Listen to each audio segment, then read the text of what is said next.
c'était une causation. Bienvenue et Blaise et Jean-Louis, les trois étaient les trois responsables. Il n'y avait pas un premier, au moins. Par exemple, dans notre jargon, au niveau du tribunal, il y a toujours un président. Maintenant, au niveau du camp. Lorsque le président passera ici, il est mieux placé pour expliquer tout ça. J'ai vu aussi la bouche du confrère doyen Yomba se remuer.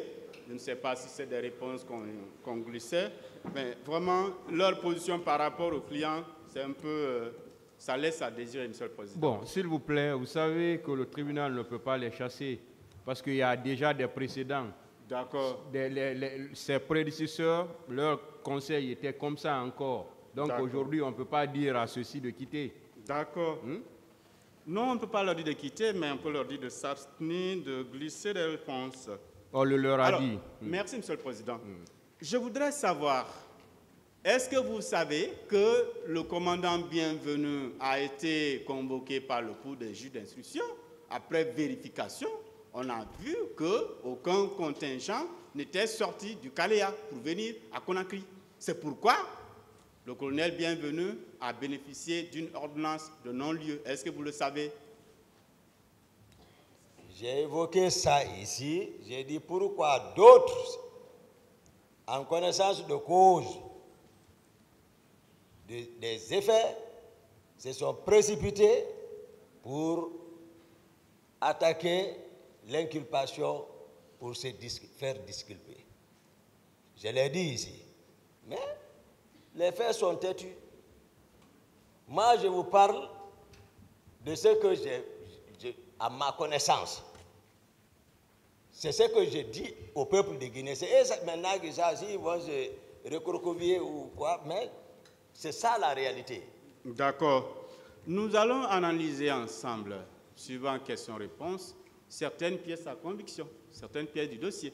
Je commence par la déposition du témoin, M. Thibou Camara, qui date de l'an 2017 et le 10 août.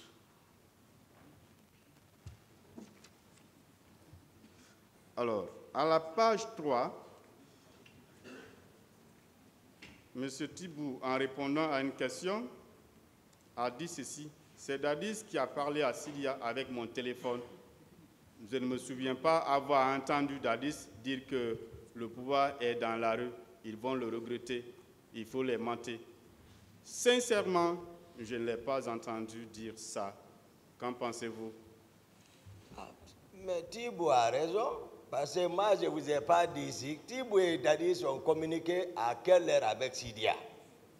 Ça, c'est 2 heures du matin, d'après ce que j'ai appris à travers les médias. Mais moi, ce que je vous dis là, c'est le matin, lorsqu'ils sont allés me chercher. Lorsque Marcel est venu m'annoncer que le président m'appelle. C'est de ça, moi, je parle. Ce n'est pas devant quelqu'un, il a parlé. Marcel était là-bas. Makambo était là-bas. Georges était présent. Et c'est quand je rentrais, j'ai entendu, c'est le président. Il est ici. Il ne faut pas lui parler derrière. Moi, je ne l'accuse pas pour cette chose. Il est ici. Et sur ce point précis, voilà. Si on vous demandait... Si vous n'étiez pas là-bas. Sur ce point précis, les gens que vous citez, si on vous demandait d'en citer comme témoin, pour venir confirmer ou infirmer, vous citeriez qui? Moi, je suis présent, à la cour, moi, je suis en train de raconter les faits là, et j'ai déjà donné ma part de vérité depuis avec les juges enquêteurs. Ça ne date pas d'aujourd'hui. D'accord. Voilà. Parlant de ce que vous avez fait comme acte ce jour, M. Loseni Fall a été entendu comme partie civile l'an 2014 et le 13 novembre. Bon, ils ont barré, et le 13 octobre. À la page 3, paragraphe 4, il dit ceci. Je voudrais lire et poser ma question. À la tête du contingent, j'ai reconnu le lieutenant Toumba Diakité. Lorsque nous avons compris que ça tirait sur les manifestants, j'ai demandé à mes collègues de rester sur place. Nous avons entendu là et les jeunes sont venus former un cordon autour de nous. Entre-temps, Toumba Diakité et ses compagnons sont venus les disperser pour s'en prendre à nous. Nombreux parmi nous ont été battus et blessés. Selou, Sidia Touré, Mouktar Diallo et moi-même avons été arrêtés comme les meneurs. Qu'en pensez-vous de cette affirmation de M. Fallo Seni? Ce qu'il a confondu, sinon nous on a sa déclaration au dossier ici, qui a déjà été lue ici hier. D'accord. Il poursuit. Lorsque Toumba Diakité a constaté que nous étions tous ensanglantés du fait de nos blessures, il nous a conduits à la clinique Ambroise Paré pour des soins. Est-ce qu'il n'y avait pas un repenti tardif, c'est-à-dire qu'après avoir roué de coups, vous vous transformiez maintenant en sauveur? Moi, j'ai répondu à cette question. D'accord. Merci. Monsieur Selou Dalen Diallo a été également entendu comme partie civile l'an 2015 et le 14 mars à 10h09. À la page 3, il dit ceci. C'est dans ce contexte de réjouissance que les bérets rouges, avec à leur tête Toumba Diakité, ont fait irruption dans le stade. Ils se sont mis à tirer à balles réelles sur les manifestants. Qu'en pensez-vous? C'est Selou qui parle. Ça, c'est une confusion. D'accord. Une confusion. C'est ça? Je n'ai pas compris. Une confusion. D'accord. Alors, quelque part, il y a un rapport national qui a été produit par une commission d'enquête nationale. Il y avait des nationaux et des étrangers. Alors, il est dit ceci, paragraphe dernier à la page 15. C'est l'arrivée et l'intervention du commandant Thiegoro qui ont probablement fait éviter le pire et qui ont sauvé la vie aux leaders, comme certains le témoignent. Il poursuit. M. Jean-Marie déclare, l'un d'entre eux a voulu me tirer 2 balles dans la tête et l'autre a dit de m'égorger pour que je sois le sacrifice de la forêt.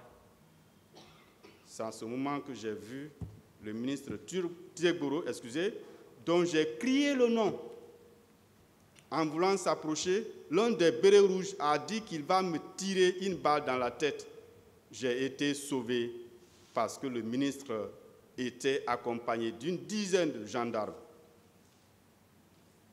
D'après lui, c'est la dizaine de gendarmes plus Thiegoro lui-même qui lui ont sauvé la vie, mais ce sont les bérets rouges qui ont fait vraiment ce qu'ils voulaient en termes d'atteinte à l'intégrité physique et à la vie des manifestants. Qu'en pensez-vous? Vous parlez du rapport de la commission d'enquête nationale. Un entrain qui a été institué par le président Dadis au moment des faits, toujours, qui cherchait à s'accrocher au pouvoir. Donc, cette commission d'enquête nationale, à l'époque, ne pouvait dire la vérité au peuple de Guinée. Je pense, d'ailleurs, elle a mené toutes ces enquêtes. Moi, je n'ai pas été entendu par cette commission. Thiegoro, dont on accuse, était membre aussi. Donc, Dadis, qui a mis cette commission en place. Lui-même, maintenant, en connaissance de cause, après toutes les explications, j'ai dit ici, tu cherches l'aiguille, l'autre a son pied là-dessus. Comment on va trouver? La conclusion définitive est que, je retiens la conclusion définitive, au moment où j'étais recherché On dit c'est Toumba et les leaders politiques. La conclusion définitive. D'accord. Voilà.